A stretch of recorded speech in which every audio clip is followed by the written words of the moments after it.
Hey you guys, it is William calling from Wiwibloggs, and I am so excited. My head is in space because Sam Ryder has been confirmed as the Eurovision 2022 act for the BBC, for the United Kingdom. His song is Spaceman Devon. Hey William. We need to discuss if this is out of this world. Are you ready? Let's do this!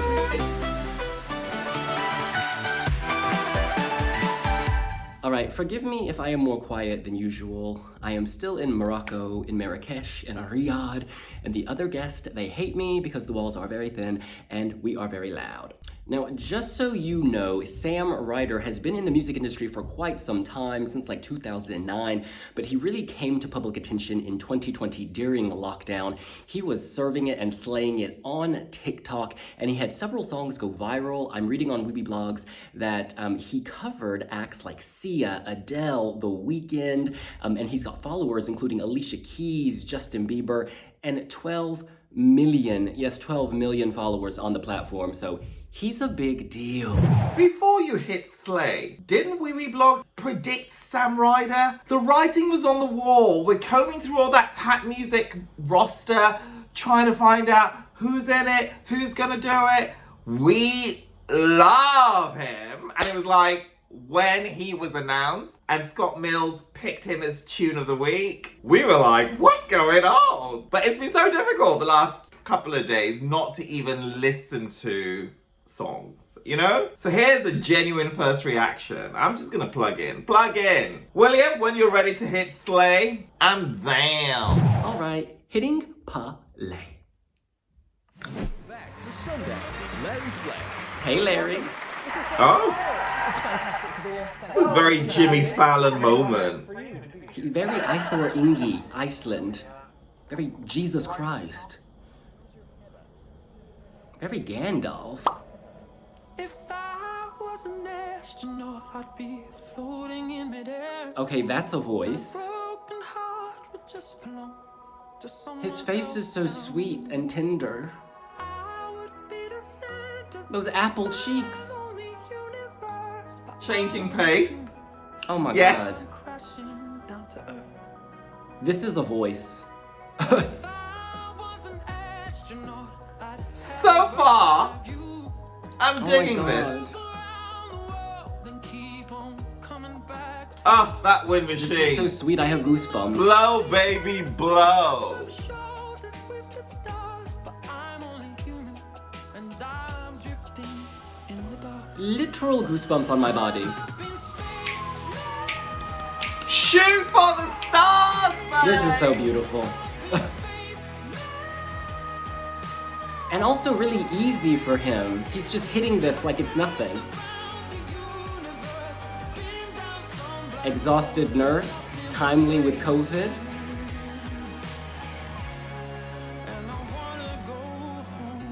Oh my lord.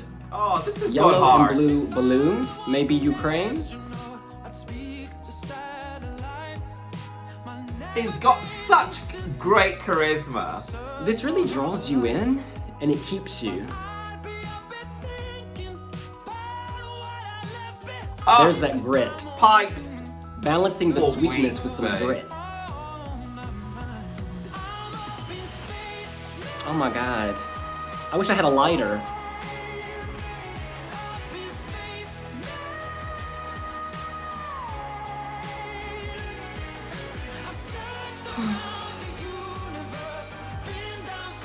Very middle of the road.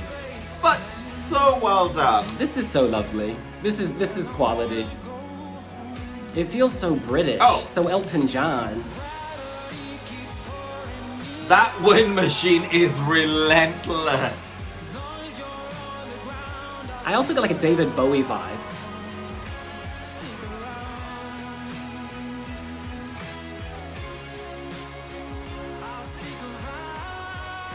Oh my lord. Okay, give the man a Brit Award. Oh hello. Give him some SPF 15.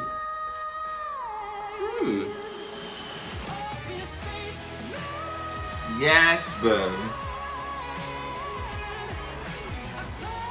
This is excellent. I have no words.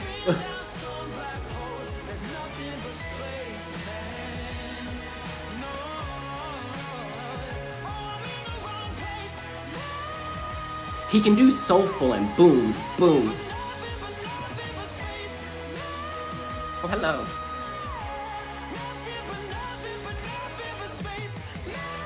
Oh, I like the way that just split out. I've searched around the universe, been down some black holes. Oh my Not God. found a spaceman. And I wanna go home. Oh my goodness, soulful king, tender ending, very sweet.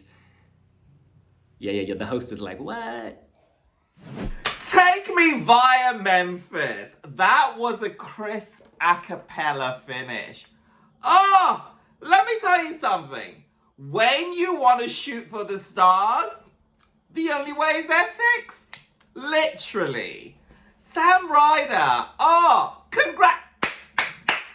I am such a fan. You know, there were so many covers that he did. So many. Some songs that I didn't particularly care for. I remember the Four Non-Blondes. That was epic. Empire State of Mind.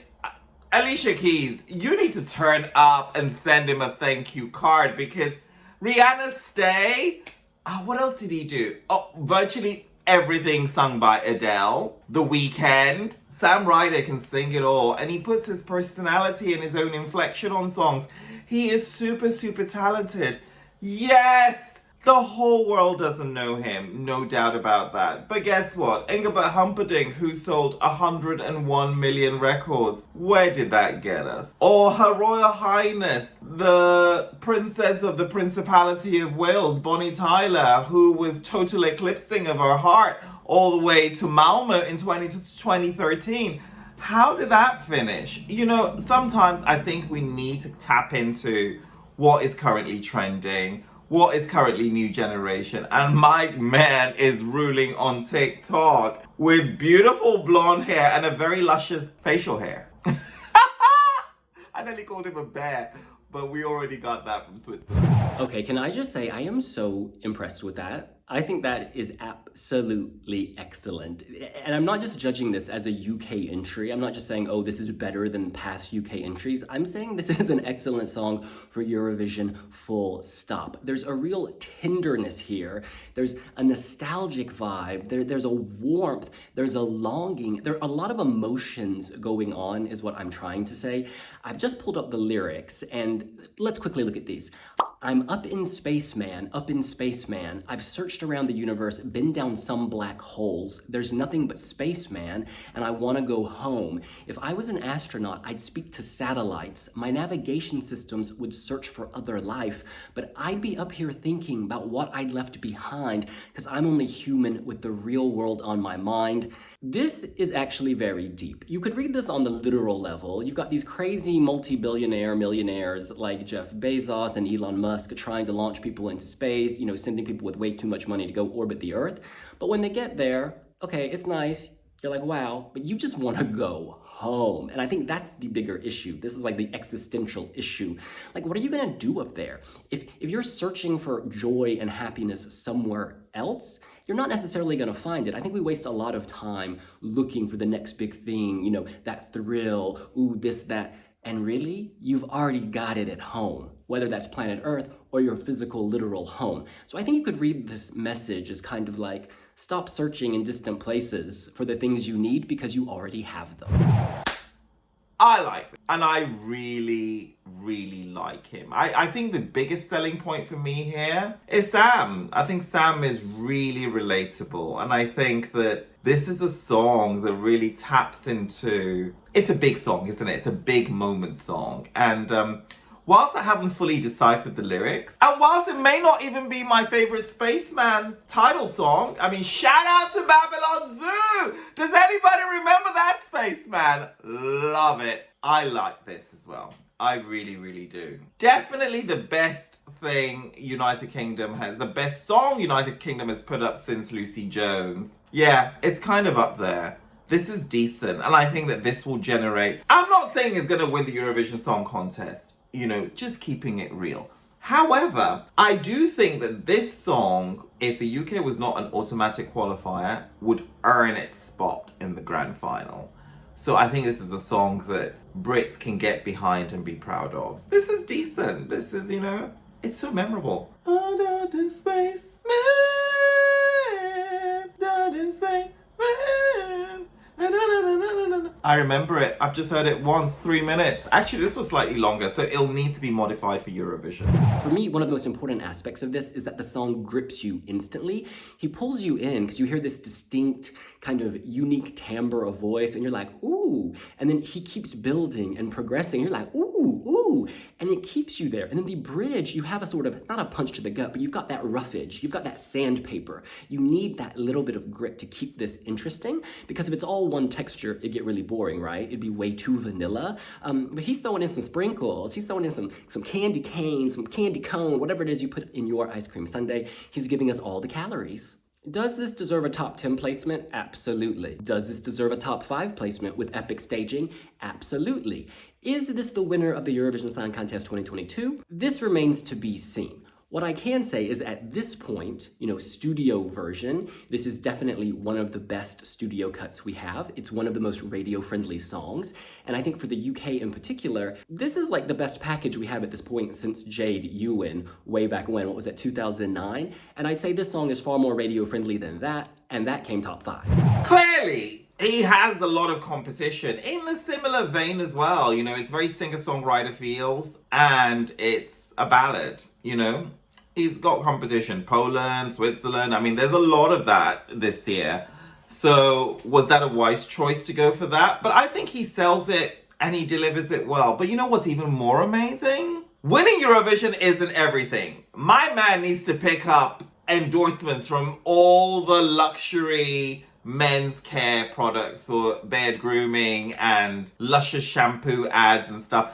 I want to see several mood boards of Sam Ryder on Pinterest. And you know what? Bring that wind machine to Turin, because you are serving me all the feels. I mean, it's fierce, isn't it? So many frames of this music video. Yes, parts of it were shot on a council estate. Parts of it were at a random bus stop.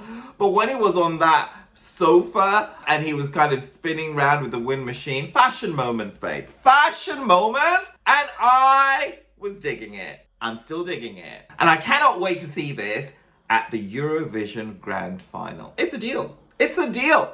You'll love it or lump it. You'll see this on Saturday night. You better fasten your seatbelts and get ready for take off. Houston, we don't have a problem. On that note, I think the UK needs to stop thinking that winning the contest is the only victory. The fact is, there's been overwhelming support from this song among both British fans, and indeed, you see a lot of positivity in the mainstream British media, which is quite difficult to achieve. The fact that people are already getting behind this, that's a victory in itself, right? You don't need to win Eurovision for this to be a success. I do think this will come on the left-hand side, and hopefully in the top half of the left-hand side, but honey, victory has already been achieved. I suppose if I have one reservation, well, it's not really a reservation, but it's just an observation, is that all of the songs that came at the top last year had some kind of darkness in them. Måneskin, it was like this sexual darkness, almost a filth. Barbara Pravi, yes, that's a woman singing a ballad, but there was that bridge that was very frenetic, and she was clearly very troubled and dealing with a lot of dark emotions. John's Tears, that song has darkness laced throughout underneath. And Go Away, of course, in the club, taking a pill, things are crazy. That had a darkness. This is a bit more vanilla than all of that. If you listen to the lyrics, you do see the depth. You do see black holes. In the music video, you see the nurse struggling with COVID. You see, I'm sure that the blue and yellow balloons are just coincidence with the situation in Ukraine, because presumably this was filmed quite some time ago. But I don't know, you could find some darkness, but it's less obvious, I think, if you're just casually listening. Another thing I like about this is that Sam represents a sort of shift in power. In the old days, the music industry, these A&Rs, they'd find someone, then they'd give them a look, they'd tell them what songs to write, they'd kind of be the force behind them. But in this, Sam is the force. Okay, let's get this straight. He was already on TikTok doing his thing, initially in obscurity, and then he took off, and then the labels and music companies came to him. So he holds the cards here. Because the fact is, he's already won the people over. He doesn't need nobody telling him how to dress, how to look, how to act, how to sing. No, no, no, no, no. Y'all need to respect him because he is already a prince of the people. And also, I really don't like this term overnight success. Yes, he may have just, reached the mainstream media this week or last week or whatever, but the fact is he's been grafting for more than a decade, like putting in the time. He has earned everything he's getting right now. I want to read some comments on the Wiwibloggs website. The comment section of any message board, any social media site is often a place where you go and just want to close your eyes and cry, but I've been pleasantly surprised to read so many positive comments. Sonam says, "My dear UK, this year you finally realized that Europe doesn't hate you. You were just sending crappy entries. Be prepared for great results and please don't F up the staging. This is amazing." Yeah, okay, so there's a lot to discuss here. Space, I think space as a theme is very visually promising, but there is a fine line. Anyone who's ever watched Junior Eurovision has seen about 50 million space backdrops that all look like a screensaver from Windows 98, so you want to avoid that. And I do think the space theme is overdone at Eurovision. A lot of countries will send a space theme when really there doesn't need to be one. Didn't Slovenia's Anna last year with Amen or Hallelujah Prayer, whatever the song was, she had, the earth, it was sort of like the corona of the earth, the corona of the sun or something.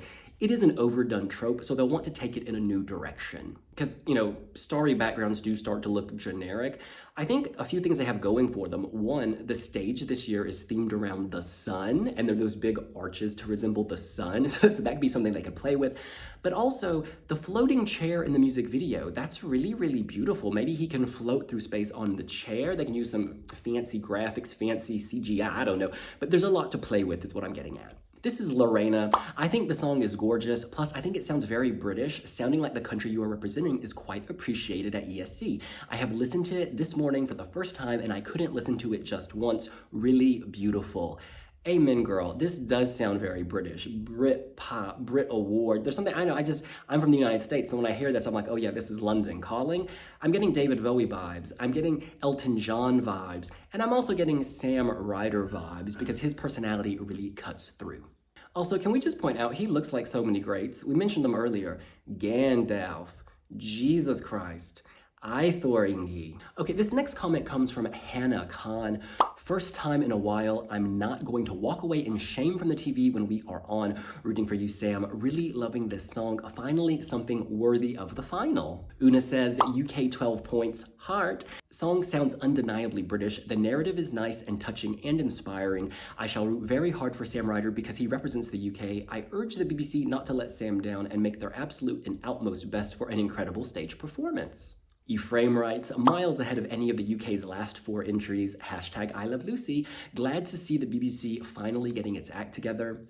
Jimbo says, I genuinely think Sam Ryder is a great choice. He feels like a really great authentic music artist with a huge personality, which will help viewers to remember him. Plus his vocals are amazing, and I'm pretty sure his vocals will be able to elevate the song on the night of the final. Another advantage is he does have a huge social media fan base, and he will be promoting the song around Europe before the contest. I've just seen an image of him pop up on my screen, and he is so Viking, serving that Nordic Viking realness. I wonder if Scandinavians will feel some connection. Amon Storm says, on third listen, I'm absolutely enjoying how the song builds and builds right to the crescendo before Sam falls back into the delicate falsetto right at the end. The entries from the UK have lacked this since Jade Ewan's It's My Time, the ability to keep the listener engaged and continually take them on that roller coaster without a moment for them to catch their breath. Of course, it is not all rainbows and fairy tales. There is some criticism. Lydia says, mixed feelings about this. I think as a British Eurovision fan, I'm always biased both for and against our Eurovision act. On my first listen, I thought it was okay, but not good enough for Eurovision, sort of on the same level as My Last Breath. It's growing on me the more times I listen to it, but I don't know if I'm just trying to be optimistic. I really hope we try something different next year, but Sam's a really good singer, and we could do well if we get the staging right, but then we haven't gotten the staging right for many years. I mean, yeah, last year's kind of oversized trumpets made of styrofoam that were kind of sent on a boat all the way to Rotterdam, that did not work. Honey Boo Boo replies, totally agree. The amount of fanboys and girls lapping the song up as if it's revolutionary is mind-boggling. It's sweet enough, inoffensive ballad with a melody I've heard so many times before. Sam seems lovely and has a great voice. He deserves a better song. I mean, yes, there is a familiar quality, but I think music often plays on the same kind of themes and same kind of sounds, but I think what's original here is him and his vocal mastery and delivery and the sweetness and tenderness of this giant Viking with this really big heart. You have to look at things in the round overall, and overall, I still think this is excellent. Pastel Donata says, if vocals are on point, they may have a shot of 15th to 20th, but it's not memorable enough, a bit too safe perhaps. And Nikki says, yeah, his live singing is even better than the studio cut, which is hard to achieve. Falsetto is on point after hearing a few other live recordings of Sam singing. I would focus on improving intonation slightly, but it is not bad at all. Well done for the singer. It's really interesting. I typically don't like when men sing in this register. It just, to me, I don't know, it's like someone squeezing their testicles and it's like really painful, and like if you're slightly off, it really messes everything up. Like Brendan Murray, for instance, Eurovision 2017, or more recently in the Irish final. But he doesn't have those problems. Sam is able to nail this. In any case, that's what we think. What do you think? Are you living for Sam Ryder's song Spaceman? Do you think Spaceman will take flight? Could the UK win the Eurovision Song Contest 2022? Let us know here on Wiwibloggs. And we will see you later. Bye.